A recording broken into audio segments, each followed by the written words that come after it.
네, 안녕하십니까. 나라를 전쟁으로 몰아넣는 매국행위다.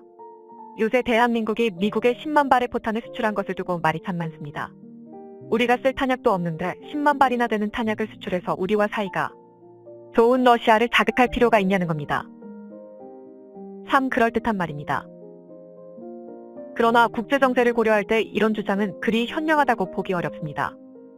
그 이유를 간단히 정리해보면 이번 우크라이나 전쟁을 통해 미국이 주도하는 세계 정세가 앞으로도 수십 년간 더 유지되게 확실해졌기 때문입니다. 이게 무슨 말이냐면 불과 10년 전까지만 하더라도 세계 여러 석학들은 세력전의를 이야기했습니다. 세력전의는 국제사회에서 다른 국가를 압도하는 힘이나 패권을 가진 국가가 기존 패권국에서 다른 패권으로 옮겨가는 현상입니다. 두 차례의 세계대전으로 인해 미국의 막대한 빚을 진 영국이 인도를 포함한 대부분의 식민지를 독립시키면서 미국의 패권을 내준 것이 대표적인 사례인데요. 그리고 이 세력전의 이론에 따르면 미국은 지는 해였습니다.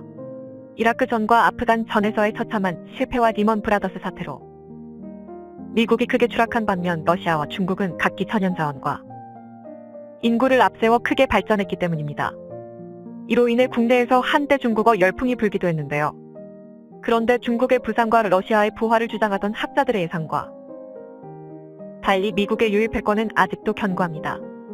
단적으로 우리 이웃이자 잠재적 위협인 중국 역시의 최대 장점이었던 인구가 심각한 저출산과 고령화로 인해 감소세에 접어들며 몰락하고 있습니다. 그리고 미국에 도전했던 러시아는 미국은커녕 미국의 지원 물자를 조금 제공받은 우크라이나조차 이기지 못한 채 처참히 무너졌습니다. 반면 미국은 금리 인상으로 우리 대한민국의 입장에서는 굉장히 불쾌한 방식을 사용했지만 어쨌든 인플레이션과 경기 침체를 극복해 나가고 있습니다. 또 출산율 역시 꾸준한 이민 덕의 선진국임에도 상당히 높은 수준을 유지하고 있으며 지구상 거의 모든 빅테크 기업이 미국에 본사를 두고 있습니다. 전문 인력 역시 세계의 모든 인재가 미국으로 모인다고 해도 과언이 아닌데요. 그러므로 이렇게 미국의 패권이 공고한 상황에서 한국이 대놓고 미국의 요청에 반기를 드는 것은 그다지 현명한 선택이 아니란 것이죠. 물론 그렇다고 미국이 하라는 대로 다 할 필요도 없는데요. 그래서 준비했습니다. 오늘은 미국 탄약 수출이 한국에 장기적으로 가져다주는 국제외교의 이점에 대해 알려드리겠습니다. 한국이 미국에 10만 발의 155mm 포탄을 수출했으며 이는 우크라이나에 대한 우회 지원이라고 보도했습니다. 이에 대해 한국 정부는 어디까지나 미국에 포탄을 수출했을 뿐이며 미국이 우크라이나로 한국산 포탄이 넘어가지 않도록 하겠다는 약속을 받았다라고 밝혔습니다. 하지만 그럼에도 한국이 우크라이나에 포탄을 지원했다는 이야기는 사그라들지 않고 있습니다. 그도 그럴 게 이런 주장이 사실이기 때문인데요. 이를 잘 보여주는 예시가 수개월 전에 있었던 미 정부의 발표입니다. 지난 8월 미 정부의 관료들은 우크라이나에 수십만 발의 탄약을 지원하면서 미국의 탄약 재고가 국방부 관계자들이 우려할 수준으로 떨어졌다고 밝혔습니다. 달마다 우크라이나에 지원되는 포탄의 규모에 비해 미국에서 생산되는 포탄의 양이 턱없이 부족했기 때문입니다. 심지어 이 문제는 탄약 생산량을 최대한 늘린 지금 이 순간에도 여전히 문제로 지목되고 있는데요. 일례로 현재 미국의 방산업체들이 생산 공장을 최대한으로 가동하더라도 매해 생산 가능한 155mm 포탄의 수량은 연간 3만 발에 불과합니다. 하지만 우크라이나는 단 2주 동안 각종 포탄 3만 발을 소모했습니다. 한마디로 미국의 포탄 생산량이 우크라이나의 소모량을 감당하지 못하는 겁니다. 세계 최강의 국방력을 가진 미국이 고작 포탄을 만들 역량이 없다는 게 이해가 가지 않는데요. 그런데 뒷 배경을 잘 살펴보면 현실이 그런데요. 사실 미국은 지난 20년간 155mm 포탄을 거의 생산하지 않았습니다. 그 이유는 이런 재래식 탄약을 생산할 필요가 없었기 때문입니다. 아시다시피 미국은 본토와 인접한 국가 중 적대국이 없습니다.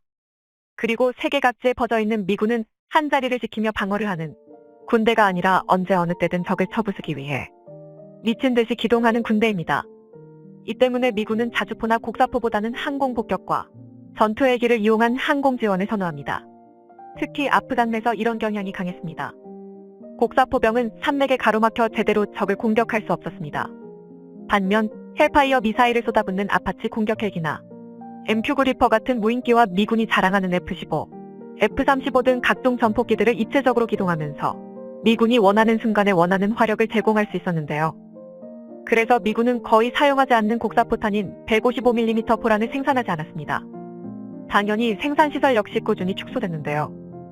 결국 2022년 현재 미국은 매해 수백조 원의 국방비를 쓰는 세계 최강의 방산 강국임에도 그다지 생산이 어렵지 않은 155mm 포탄은 한 해에 고작 3만 발밖에 만들 수밖에 없는 처지가 됐습니다. 그러자 미국은 이 문제를 해결하기 위해 대한민국에게 도움을 요청했습니다.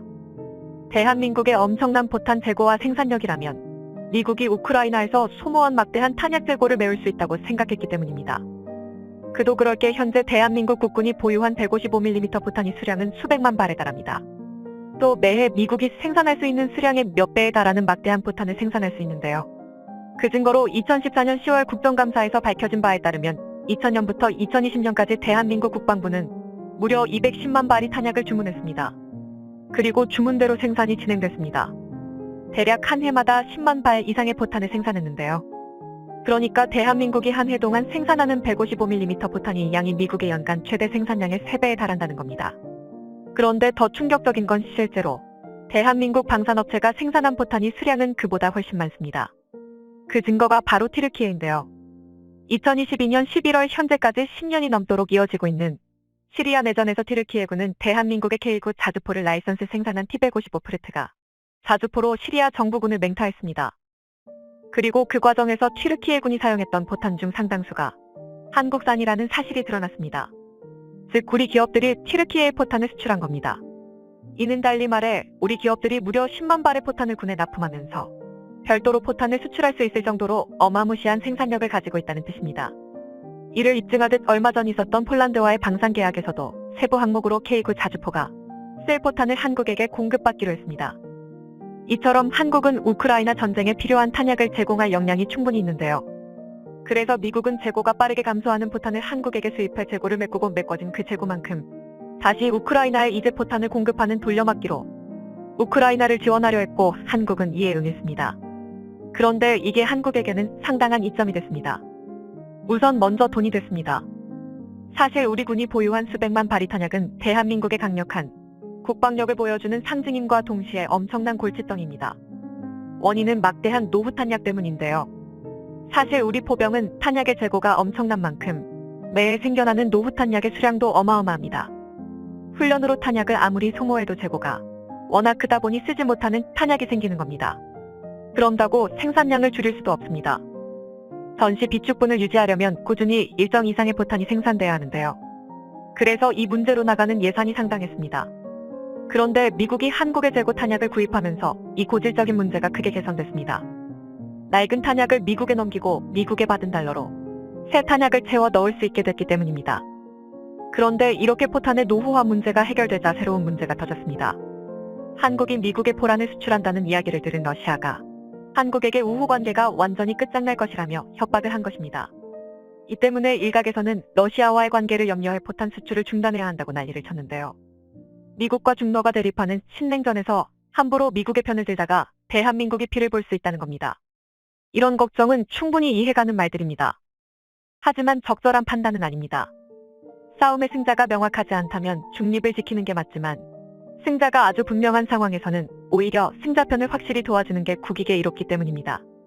그리고 그 승자는 바로 미국입니다. 이게 너무 확신이 과한 것 아닌가 싶으신 분들도 있으시겠지만 몇몇 자료를 보면 쉽게 납득이 되실 겁니다. 일단 이제 러시아는 군사, 경제 모든 분야를 통틀어 국제사회에서 끝장났습니다. 러시아가 자랑하던 최강의 군대가 증발했고 서방과 대결하면서 천연자원이 팔로가 끊겼습니다. 특히 가스 수출이 차단된 게 굉장한 치명타인데요. 이에 대해 전문가들은 한때 유럽리가 탈탄소, 탈석탄을 추구하며 러시아산 가스를 찾았으나 이번 전쟁 이후로는 원전이나 수소 발전 등으로 사업 방향을 전환하면서 러시아 가스를 버리고 있다고 말합니다. 따라서 석유와 가스 등 러시아 경제를 떠받치는 화석 에너지의 수요가 향후 10년 안에 급감할 것으로 분석하고 있는데요. 이는 달리 말해 러시아 경제가 완전히 끝장났다는 뜻입니다. 그리고 이렇게 경제가 무너지면 러시아는 식물 상태에 빠집니다.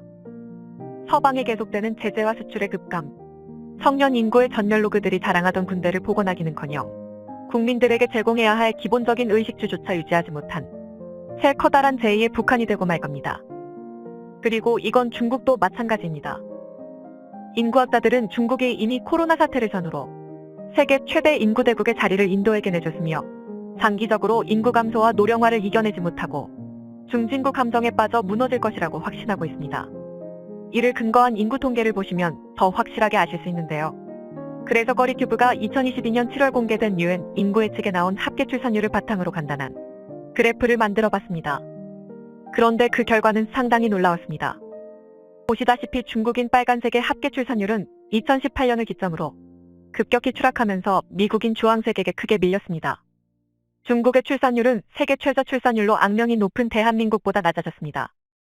반면 미국은 매우 놀랍게도 선진국임에도 불구하고 출산율이 상승했습니다.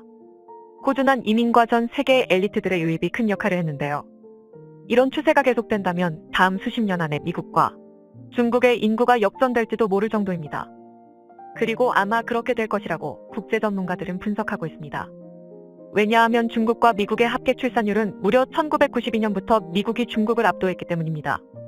따라서 지난 30년간 꾸준히 유지되던 추세가 갑자기 바뀔 대사건이 나지 않는다면 미국은 인구, 경제, 기술, 북방 모든 분야에서 꾸준히 전 세계 최강의 자리를 유지할 것이고 미국에 대항하던 중국과 러시아는 그리고 이렇게 승자가 명확한 상황에서 중립을 지키기 위해 미국에 밑보인다는 선택지를 고른다는 건 그리 현명하지 않습니다. 다만 미국을 맹신하고 중미를 하는 게 아니라 미국의 독주체제에서도 우리가 당당히 이야기할 발언권을 확보하기 위해 다가올 중국의 몰락과 그에 따른 북한의 붕괴에 대비할 필요가 있습니다. 이를 위해 필요한 것이 바로 미국의 도움 없이 우리 뜻대로 모든 행동을 할 수 있는 완벽한 자주강군의 육성입니다. 대한민국에게 완벽한 자주강군이 확립되면 오히려 이 격변의 세월이 우리에게는 더할 나위 없는 좋은 기회로 다가올 것이고 이를 통해 대한민국은 더 강한 국가로 거듭날 수 있습니다. 시청해주셔서 감사합니다. 영상이 도움이 되셨다면 구독과 좋아요 부탁드리며 다음에 더 유익한 영상으로 찾아뵙도록 하겠습니다.